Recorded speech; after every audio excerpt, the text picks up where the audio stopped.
Hello, Assalamu alaikum. This is Atiya Abbas, and with me today is. This is Ayman Tanveer, and we are back with another exciting episode of Dramebaz with Woke. So keep watching. So Atiya, मैं चांद तारा देख रही हूँ और मुझे बहुत मज़ा आ रहा है and it's so refreshing to see कि even after marriage की जो struggles होती हैं couple की वो दिखाई गई हैं and आप इस बारे में क्या कहना चाहेंगी?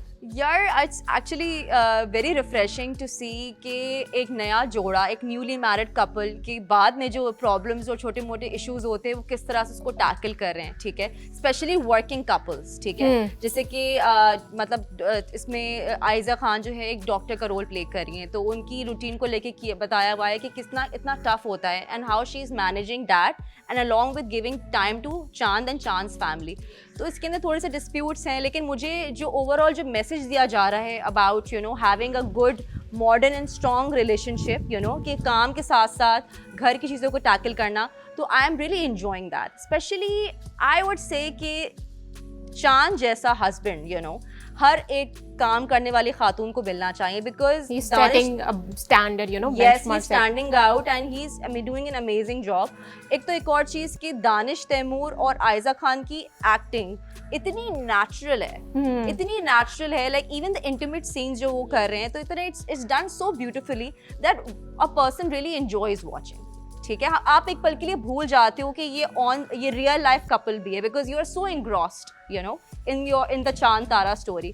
तो जिस तरह से वो तारा को सपोर्ट कर रहे हैं, when it comes to her exam, he's so understanding। और इन्होंने एक बड़ी अच्छी बात चांद ने ये कही कि I think there was a scene where जो हाशू हैं वो कंप्लेन कर रहे थे कि शादी के बाद जो है ना रिश्ते से मोहब्बत जो है वो कम हो जाती है, या फिर शादी के बाद से परेशानियां होती हैं। तो इसमें चांद ने बहुत एक अच्छी डायलॉग में बहुत मुतासिर हुई इस डायलॉग से कि उसने बोला कि मुझे लगता है कि हम शादी के बाद वो एफर्ट डालना कम कर देते हैं, वो डिवोशन वो प्यार वो करना छोड़ देते हैं अपने पार्टनर से जो हम पहले कर रहे होते थे। दैट्स लाइक वो आपका खुद का कसूर होता है।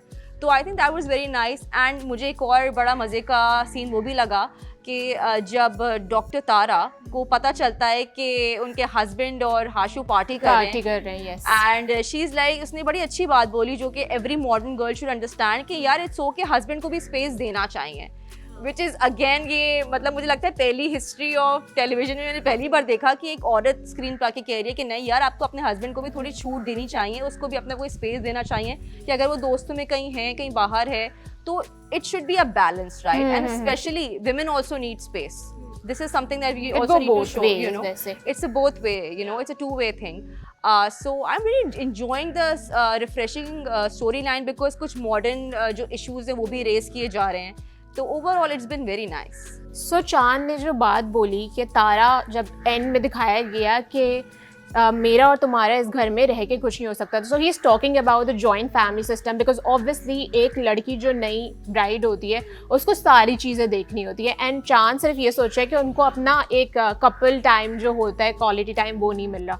सो आपको क्या इस what do you have to say about that? The last episode की बात करी, मोस्ट रिसेंट एपिसोड की एंडिंग इस तरह हुई होती है कि चांद आके बोलता है कि तारा मेरा और तुम्हारा इस घर में कुछ नहीं होना जब तक हम इस घर में हो। तो मुझे लगा कि उसकी बिल्कुल दिल से बात आई है, understandably, because ever since doctor Tara came into the family, की शादी हुई है, तो कोई फैमिली की मतलब चोचलों में फैमिली की उसके अंदर शी इज सो इन्वॉल्व कि वो चांद को वो टाइम नहीं दे पा रही है, तो उनका वो प्राइवेट इंटीमेट टाइम उनको शायद नहीं मिल रहा है। Also because she is a working women, तो इस वजह से भी तो इस पर फ्रस्ट्रेट होकर उन्होंने बोला, एंड इस पर डॉक्टर तारा उनको बोलती हुई कि क्या तुम्हारा तो फुल प्लान है कि तुम हमें ना इस घर से ले जाओ।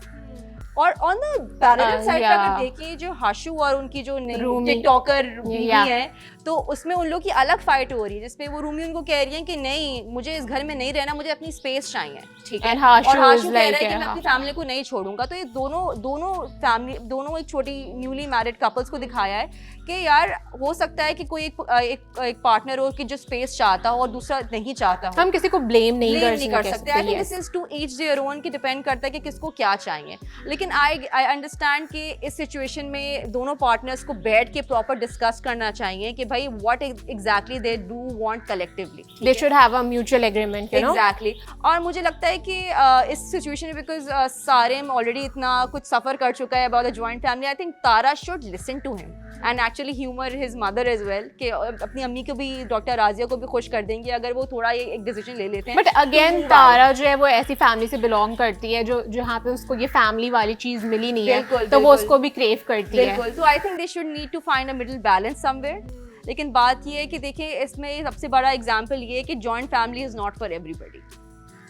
It is not for everybody. तो जितनी जल्दी आप इसका थोड़ा सा आप ख्याल कर लें कि what is it that you actually want, उतनी जल्दी आपकी प्रॉब्लम्स जो है वो सॉल्व हो जाएंगे. But I am actually very interested to see कि आगे इसका क्या कंक्लूसिव होता है कि वुड मतलब चांद क्या मतलब सुनेंगे तारा की and would he actually stay in his house. आपको क्या लगता है? मुझे लगता है कि तारा विल विन ओवर. तारा की मतलब तारा की बात सुनी जाती है वैसे. जी, तारा की बात सुनी जाती है. तो आई थिंक कि they would mutually like agree to live. लेकिन फिर उससे डॉक्टर राजिया को प्रॉब्लम्स होंगे. तो अभी तो वाला डॉक्टर राजिया का भी फुल डंडा नहीं आया है, वो तो आने वाला है. तो I think in the coming episodes we will see something about. I think जब तारा का रिजल्ट आएगा ना तब वो डंडा आएगा. एग्जैक्टली, है ना. थोड़ा सा स्पॉइलर हो गया लेकिन मुझे लगता है कि this is exactly what's gonna happen.